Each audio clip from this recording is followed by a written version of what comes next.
지금은 많이 쓰이지 않지만 제가 어렸을 땐 성인 군자라는 표현을 많이 썼던 것 같아요. 아마 저 같은 연배나 더 많은 연배에 계신 분들은 그런 말이 아마 익숙할 겁니다. 성인 군자.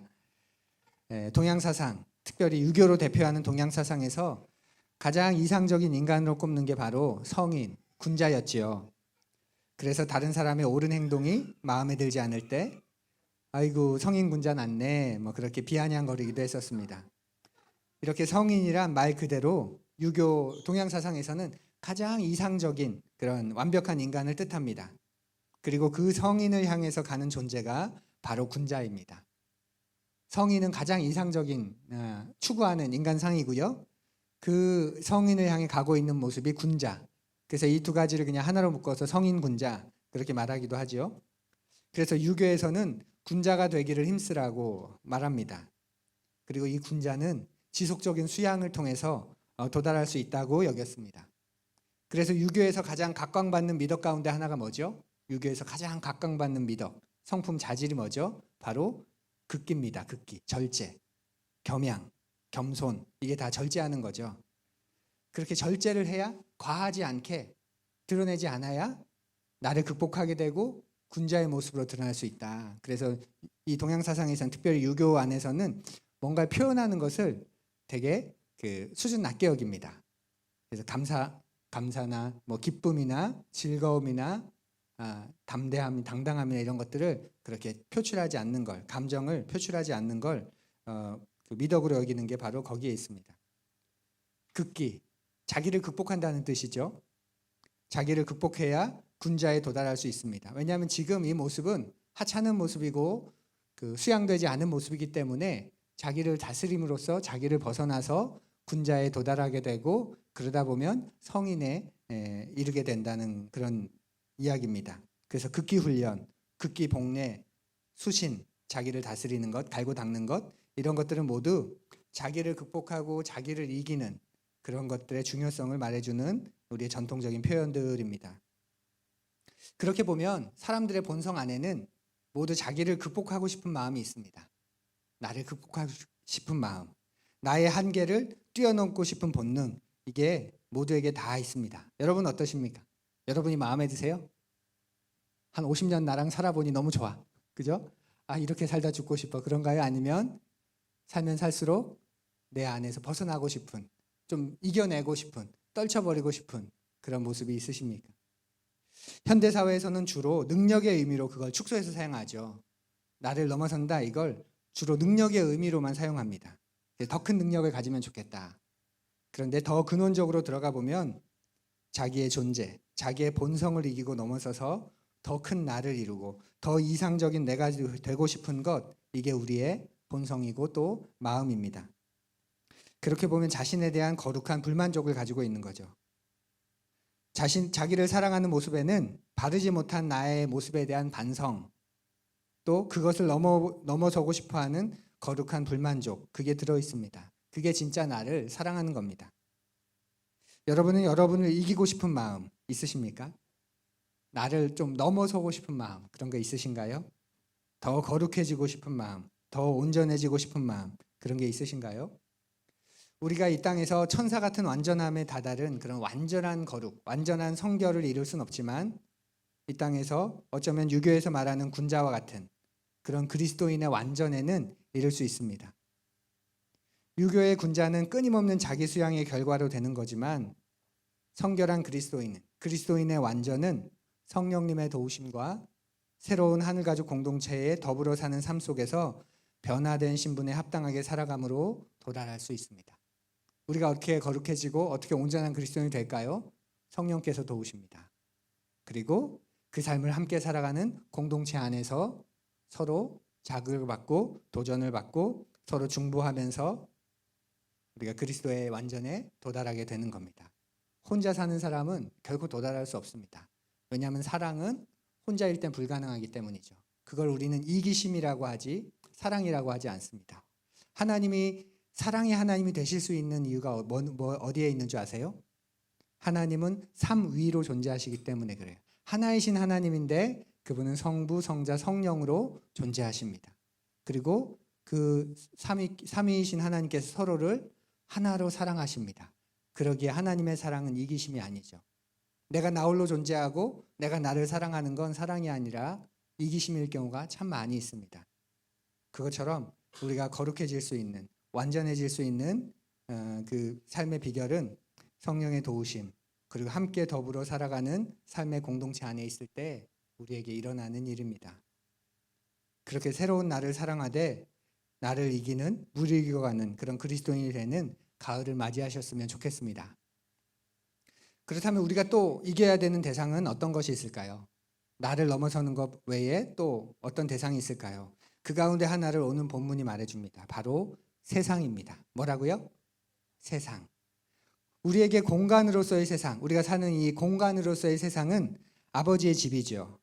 창조주이신 우리 아버지의 집. 그리고 우리 생의 토대이고 기반입니다. 그래서 우리 공간으로서의 이 세상에서 우리는 하나님을 만끽하고 하나님의 흔적을 찾고 하나님께서 허락하신 것을 누리는 그런 아름다운 공간입니다. 그런데 또 다른 모습은 공중의 권세 잡은 자의 영향력 아래에 있는 세상이 또 있습니다. 그렇죠? 그 세상은 이겨내야 하는 대상입니다. 이 두 차이를 잘 분별하시면 좋겠습니다. 공간으로서의 세상, 그리고 공중의 권세 잡은 자의 영향력 아래에 있는 세상. 이 두 가지를 구분하지 않으면 내가 사랑해야 하는 것을 세속적이라 말하고 세속적인 걸 아버지께서 허락하신 것이라고 자의대로 판단하며 살게 됩니다. 그렇게 본다면 세상을 이긴다는 것 어떤 의미인지 우리 요한 사도의 말을 함께 살펴보면 좋겠습니다. 오늘 말씀을 함께 읽습니다. 요한일서 5장 1절에서 5절까지의 말씀입니다. 우리 앞을 보면서 한 절씩 윤독합니다. 예수가 그리스도이심을 믿는 사람은 다 하나님에게서 태어났습니다. 낳아주신 분을 사랑하는 사람은 다 그분이 낳으신 이도 사랑합니다. 우리가 하나님을 사랑하고 또 그 계명을 지키면 이로써 우리가 하나님의 자녀를 사랑한다는 것을 압니다. 하나님을 사랑하는 것은 그 계명을 지키는 것입니다. 하나님의 계명은 무거운 짐이 아닙니다. 하나님에게서 태어난 사람은 다 세상을 이기기 때문입니다. 세상을 이긴 승리는 이것이니 곧 우리의 믿음입니다. 세상을 이기는 사람은 누구입니까? 예수가 하나님의 아들이심을 믿는 사람이 아니고 누구겠습니까? 아멘. 5절까지의 말씀을 우리 잠시 살필 건데요. 오늘 방금 읽은 말씀을 보니까 세상을 이긴다는 표현이 두 번 나옵니다. 세상을 이긴다. 하나님에게서 태어난 사람은 다 세상을 이긴다. 세상을 이기는 사람은 누구냐? 예수가 하나님의 아들이심을 믿는 사람이다. 세상을 이긴다는 말이 두 번 이렇게 반복됩니다. 지금은 우리가 크게 이상할 것 없이 쓸 수 있는 말이 됐을지 모르지만 요한 사도가 편지를 쓸 때 약 2000년 전에 그 고대 사회에서 이 말은 굉장히 놀라운, 굉장히 충격적인, 더 나아가서 굉장히 불온하고도 급진적인 말이었습니다. 이 말을 듣는 사람은 누구나 굉장히 위험한 발언이다라고 여겼을 겁니다. 요한 사도가 편지를 쓸 때, 요한일서 이 편지를 쓸 때 이 당시에 천하를 호령하고 통치하던 세력이 누구죠? 바로 로마죠. 로마가 칼로 세계를 평정하던 시대였습니다. 그리고 로마는 그 로마로부터 자신이 통치하는 모든 식민지까지 뭘 내죠? 길을 냅니다. 가도라고 부르는. 도로를 건설하고 그리고 선포합니다. 팍스 로마나. 이 로마로 향하는 이 길이 이어지는 모든 땅은 평화가 임한다. 그래서 로마에 의한 평화, 팍스 로마나를 외쳤죠. 그래서 로마의 식민지가 되어라. 그러면 경제가 발전하고 평화가 찾아온다. 그런데 그런 로마를 이기겠다. 그건 매우 불온한 말이었습니다. 그런 시대에 요한 사도는 하나님에게서 난 사람은 모두 어김없이 예외 없이 다 세상을 이긴다 이렇게 말합니다. 오늘날에는 어떻습니까? 현대인들에게 세상은 어떤 곳인가요? 오늘날을 사는 현대인들에게 세상은 어떤 곳이죠? 이겨야 하는 곳이라기보다는 인정받아야 하는 곳이죠. 세상은 성공을 위한 무대입니다. 그래서 사람들은 세상에서 보란 듯이 성공하기 원합니다. 자리를 잘 잡기 원하고 돈을 많이 벌기 원하고 내가 하고 싶은 일을 하면서 살기 원하고 그러면서 선한 일도 좀 하는, 그러면 세상은 박수를 보내고 잘 살았다, 멋진 인생이다 그렇게 인정해 줄 거라 여깁니다. 현대인들에게 세상은 이겨야 하는 곳이 아니라 인정받아야 하는 곳입니다. 그래서 그 세상으로부터 인정을 받기 위해 어떻게 살죠? 열심히, 성실히, 또 지나치게 치열하게 그렇게 살아갑니다. 그런데 그런 세상에서 내가 이겨야겠다, 내가 이 세상을 이기겠다라고 생각하는 사람이 있다고 생각해 보십시오. 그런 사람을 그 체제가, 그 세상이 좋아할까요? 좋아하지 않죠. 체제에 적응하고 순응하고 살아야 하는데 그걸 이기고 살겠다고 하는 사람을 세상은 결코 좋아하지 않습니다. 예를 들면 여러분과 제가 대한민국에 살고 있는데 대한민국에 살면서 난 대한민국을 이겨낼 거야. 그런 마음으로 산다면 굉장히 이상하게 보겠죠. 어쩌면 정상이 아닌 것으로 판단할지도 모릅니다. 그러려면 왜 여기 사냐? 대본에 그렇게 물을 겁니다. 그런데 요한 사도는 우리에게 분명하게 말합니다. 우리는 세상에 살지만 이 세상을 이긴다. 어떤 사람이 이 세상을 이길까요? 바로 하나님으로부터 난 사람입니다. 하나님으로부터 태어난 여러분과 제가 세상을 이기는 사람입니다. 여러분과 저는 이 세상의 종로를 타는 사람이 아니고 세상을 겨우겨우 살아가는 사람이 아니고 세상의 인정과 성공에 안달내고 몸부림치다 사는 사람이 아니고 이 세상을 이기고 사는 사람입니다. 아멘. 그래서 우리가 담대한 겁니다. 세상살이에. 교회의 역사를 보십시오. 핍박받는 그때부터 하나님에게서 난 그리스도인들은 모두 다 당당했습니다. 심지어 죽음 앞에서도 당당했습니다. 어디서 그런 용기와 담대함이 났을까요? 그런 확신이 났을까요? 예수를 믿으면 갑자기 착각하고 망상에 빠져서 그런 건가요? 아니죠. 예수 그분께서 사망과 죽음을 이기셨다. 이 세상을 이기셨다. 그렇게 우리도 그분과 함께 생명을 승리를 얻었다. 영원히 왕노를 탈 것이다. 그 담대한 믿음이 그들을 담대하게 했고 당당하게 했고 심지어 죽음 앞에서도 물러서지 않게 했습니다. 1절 말씀을 보면 하나님에게서 태어난 사람이 있다고 말합니다. 우리 앞을 보면 함께 읽지요. 시작. 예수가 그리스도이심을 믿는 사람은 다 하나님에게서 태어났습니다. 낳아주신 분을 사랑하는 사람은 다 그분이 낳으신 이도 사랑합니다. 아멘. 예수가 그리스도이심을 믿는 사람은 다 하나님에게서 태어났습니다. 하나님에게서 태어난 사람은 그래서 세상을 보는 눈이 다릅니다. 그에게 이 세상은 성공해야 하는 곳이 아니라 이겨야 하는 곳입니다. 어떻게 그게 가능할까요? 진짜 나라가 보이기 때문이죠. 하나님에게서 태어난 사람에게는 진짜 나라가 보입니다. 바로 하나님 나라입니다. 하나님 나라의 눈이 열리고 나면 더 이상 자기가 세상 사람이 아니라는 걸 알게 됩니다. 그래서 세상은 그에게 이겨야 할 대상이 되는 거죠. 사랑하는 푸른이 여러분, 우리의 믿음이 왜 힘이 없는 줄 아세요? 여러분의 믿음이 왜 힘이 없는지 아세요? 바로 우리가 누구인지를 잊어버리기 때문입니다. 반대로 우리의 믿음이 왜 역사하는 줄 아세요? 우리의 믿음이, 여러분의 믿음이 왜 힘이 있고 역사하는지 아세요? 바로 우리의 믿음의 대상이 분명하기 때문입니다. 우리가 믿는 우리의 믿음의 대상이 위대한 분이기 때문에 그렇습니다. 그래서 우리의 믿음이 역사하는 겁니다. 비록 믿음이 약해도, 믿음이 적어도, 믿음이 연약해도 그래서 문제가 되지 않는 거죠. 우리의 믿음은 환상이 아닙니다. 우리의 믿음은 착각도 아니고 우리의 믿음은 허상도 아닙니다. 그냥 믿어보는 것, 그냥 믿어주는 것, 그런 게 아닙니다. 우리의 믿음은 실제입니다. 그래서 힘이 있습니다. 그 믿음의 대상이신 하나님이, 예수님이, 성령님이 분명하시기에 우리의 믿음은 힘이 있습니다. 그래서 믿음이 적다고, 믿음이 약하다고 문제되지 않는 거죠. 세게 믿어야 역사하고 그렇지 않으면 역사하지 않고 역사를 안 하고 그렇지 않습니다. 연약한 믿음과 부족한 믿음은 때론 책망의 대상이 되고 부끄러움이 대상이 될 수 있지만 그때조차도 그 책망과 부끄러움은 우리를 살립니다. 그래서 믿음이 살아나게 하고 더욱 큰 믿음으로 우리를 이끌어갑니다. 우리의 믿음은 주님이기 때문에 그런 거죠. 제가 자주 내뱉는 성경 구절이 있습니다. 뭔지 아세요? 툭툭 내뱉는 성경 구절이 있습니다. 여러분 어떤 성경 구절을 좀 자주 내뱉으십니까? 암송한다 그러면 너무 좀 거창한 것 같고 그냥 툭 하고 자주 주장하는 뭐 드러내는, 내뱉는 말씀에 어떤 게 있으십니까, 여러분은? 저는 주님 믿습니다. 그런데 제 믿음 없음을 용서해 주십시오. 그 말씀을 자주 내뱉습니다. 이 말씀이 어디 나오는 말씀인 줄 아세요? 우리 함께 읽어볼까요? 앞을 보며 시작.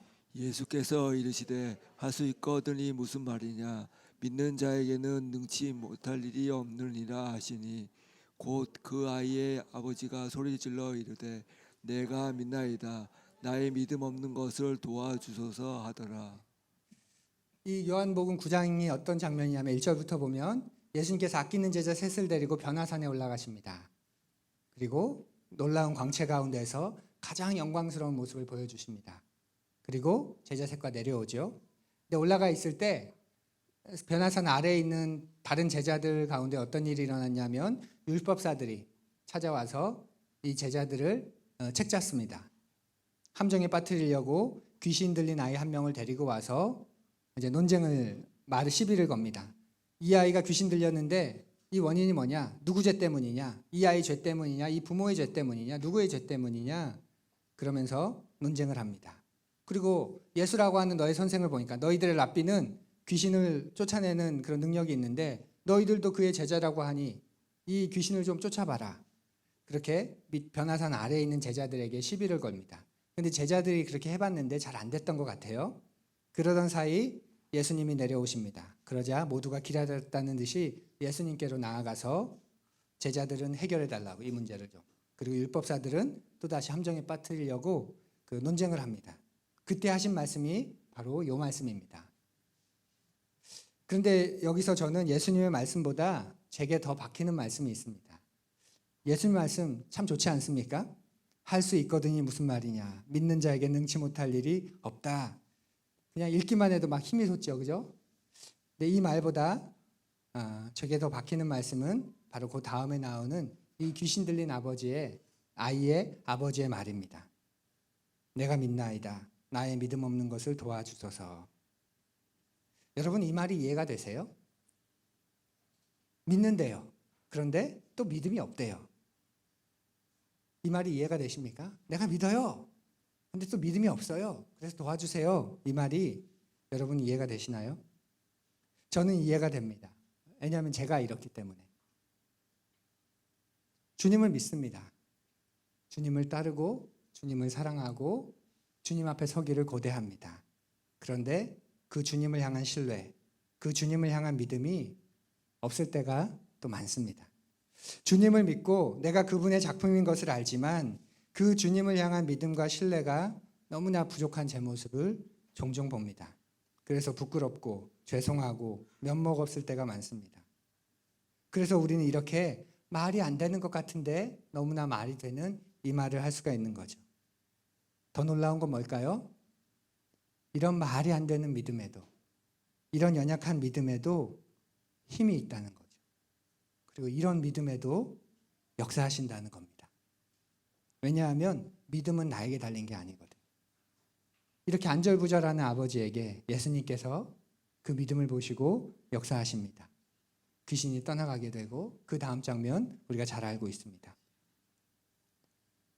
우리의 믿음보다 더 중요한 건 우리가 어떻게 믿느냐가 아니라 우리가 무엇을 믿느냐, 우리가 믿는 그분이 어떤 분이냐, 바로 그것이 중요한 것이지요.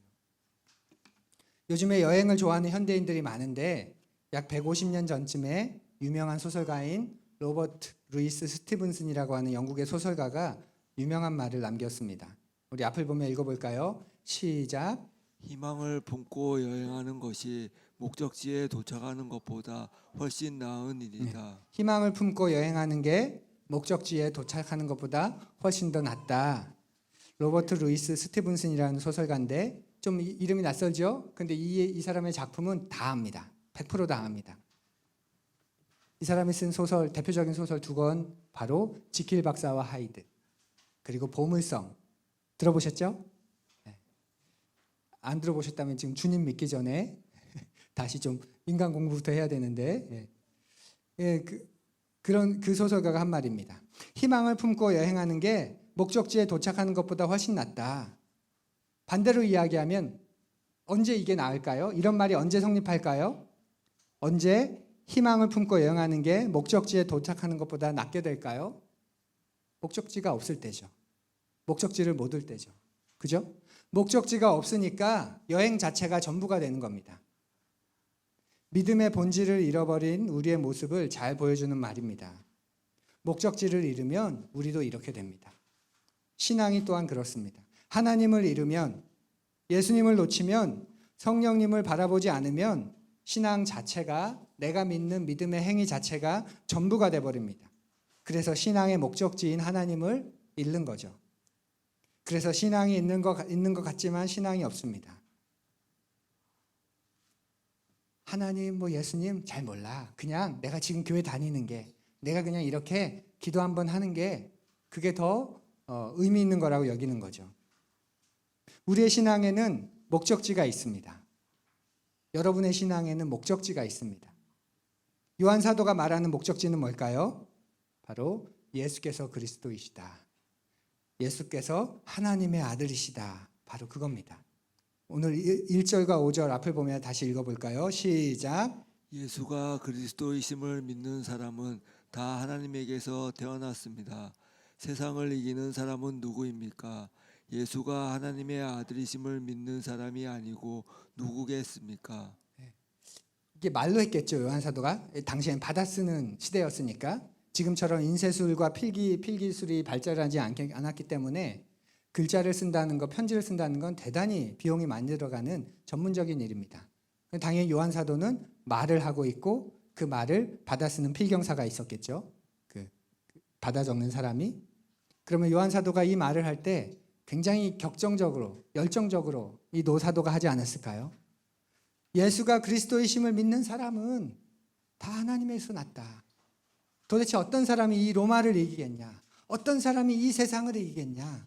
예수가 하나님의 아들이심을 믿는 사람이 아니면 도대체 어떤 사람이 세상을 이기겠냐? 얼마나 격정적으로 그가 외쳤을까요? 신앙의 목적지, 요한 사도가 우리에게 분명하게 알려줍니다. 예수가 그리스도이심을 믿는 사람, 예수가 하나님의 아들이심을 믿는 사람. 우리의 믿음의 기초와 목적지가 바로 여기입니다. 이 사실을 믿지 않으면 아무리 바른 신앙의 고백과 말을 한다고 해도 우리는 그리스도인이라고 불릴 수가 없습니다. 우리의 구원이 역사하는 때가 언제일까요? 바로 예수님이 하나님의 아들이시라는 진리를 우리가 충심으로 받아들일 때가 아닙니까? 영적으로 죽은 사람이 살아나는 때가 언제입니까? 실제로 죽은 사람들이 장차 완전하게 살아나게 되는 때가 언제입니까? 바로 예수님을 하나님의 아들로 진실되게 받아들이는 때, 그때 구원의 역사가 일어나고 구원의 역사가 완성될 겁니다. 예수님의 말씀을 함께 읽어볼까요? 시작. 내가 진정으로 너희에게 말한다. 죽은 사람들이 하나님의 아들의 음성을 들을 때가 오는데 지금이 바로 그때이다. 그리고 그 음성을 듣는 사람들은 살 것이다. 그 음성을 듣는 사람들은 살 것이다. 그 음성이 어떤 음성인가요? 하나님의 아들의 음성. 예수님은 하나님의 아들이시다. 예수님은 그리스도이시다. 그 음성을 듣는, 그 사실을 믿는 사람들은 살 것이다. 예수님이 직접 하신 말씀입니다. 또 예수님께서 광야에서 이제 공생애를 시작하시면서 요단강에서 세례자 요한에게 세례를 받으실 때, 세례를 받고 난 다음에 하늘에서 들린 음성이 뭐죠? 우리 읽어볼까요? 시작. 예수께서 세례를 받으시고 곧 물 위에서 올라오실새 하늘이 열리고 하나님의 성령이 비둘기같이 내려 자기 위에 임하심을 보시더니 하늘로부터 소리가 있어 말씀하시되 이는 내 사랑하는 아들이요 내 기뻐하는 자라 하시니라. 하늘로부터 소리가 있어 말씀하시되 이는 내 사랑하는 아들이요 내 기뻐하는 자라. 하나님의 말씀입니다. 우리가 믿는 믿음의 목적지, 그것이 어딘지 분명히 말해줍니다. 사랑하는 부르니 여러분, 예수님이 하나님의 아들이시라는 그 믿음을 분명히 하십시오. 분명히 하십시오. 문제가 어떻건, 형편이 어떻건, 상황이 어떻건 그 어떤 것도 그것보다 클 수가 없습니다. 하나님 그분의 말씀이 그분의 진리가 바로 예수 그리스도가 하나님의 아들이시라는 사실이 그것이 선포되는 곳이면 어디서든지 구원을 이루십니다. 또한 예수의 이름을 믿는 사람들에게 하나님의 자녀가 되는 권세를 주십니다. 바로 그 하나님의 나라의 사람이 되면 나타나는 가장 놀라운 변화, 그게 요한 사도가 지금 계속 말하고 있는 거죠. 바로 사랑입니다. 그 사랑하는 아들을 보내주신 하나님을 사랑하게 되는 겁니다. 그리고 사람들을 사랑하게 됩니다. 1절과 2절에서 말하는데 들어보십시오. 예수가 그리스도이심을 믿는 사람은 다 하나님에게서 태어났습니다. 낳아주신 분을 사랑하는 사람은 다 그분이 낳으신 이도 사랑합니다. 우리가 하나님을 사랑하고 또 그 계명을 지키면 이로써 우리가 하나님의 자녀를 사랑한다는 것을 압니다. 사랑하는 것, 이게 세상을 이기는 사람의 특징입니다. 세상을 이기는 사람의 특징이 뭐라고요? 사랑하는 겁니다. 세상의 원리와는 너무나도 다르죠. 세상에서는 사랑하며 살지 않는다고 구속되지 않습니다. 벌금을 내지도 않습니다. 사랑하지 않는다고 벌받지도 않습니다. 하지만 하나님의 백성은 다릅니다. 하나님의 백성은 사랑하지 않으면 심지어는 뭐라고까지 말씀하시죠? 천국에 들어가지 못한다라고 말합니다. 굉장히 중요한 사실을 우리에게 말해줍니다. 하나님 나라의 백성은 하나님의 법, 하나님의 말씀대로 사는 게 기쁨입니다. 그것을 절대로 무겁게 생각하지 않습니다. 그래서 선하고 의롭게 사는 거죠. 그것이 기쁘고 즐겁기 때문입니다. 3절 말씀이 이것을 분명하게 알려주는데 들어보십시오. 하나님을 사랑하는 것은 이것이니 우리가 그의 계명들을 지키는 것이라. 그의 계명들은 무거운 것이 아니로되. 무거운 것이 아니다. 예수님도 내 멍에는 쉽고 내 짐은 가볍다. 혹시 그런데도 하나님의 말씀대로 사는 게 힘들다. 하나님의 말씀대로 사는 게 너무 버겁다. 하나님의 말씀대로 산다는 건 너무 무거운 거다. 힘든 거다. 그렇게 생각하고 계신 분들이 계시다면 그건 그 안에, 여러분 안에 생명의 역사가 약해서 그런 겁니다. 어떤 형제의 이야기를 들은 적이 있는, 어떤 형제를 통해서 이야기를 들은 적이 있는데요. 한 형제가 예수님을 잘 믿는 자매와 교제하게 되었습니다. 흔히 우리 교회 안에를 용어로 이야기하면 형제는 불신자고 자매는 신실한 그리스도인인 거죠.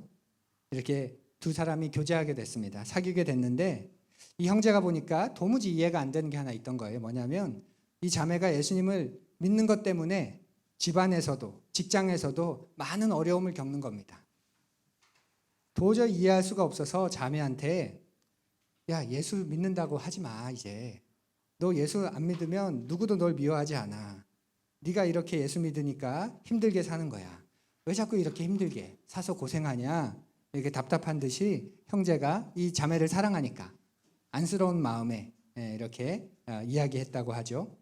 그러자 자매가 형제에게 물었습니다. 그런데 그런 나랑 왜 결혼하려고 해? 그러자 형제가 당연하다는 듯이 널 사랑하니까 그렇지. 그 말에 자매도 더욱 분명하게 말했다고 해요. 나도 똑같아. 사랑하면 어려운 게 안 보여. 사랑하면 힘든 게 없어. 이 자매의 말에 형제는 믿음이 뭔지를 곰곰이 생각해보는 시간을 한참을 가지게 되었다고 합니다.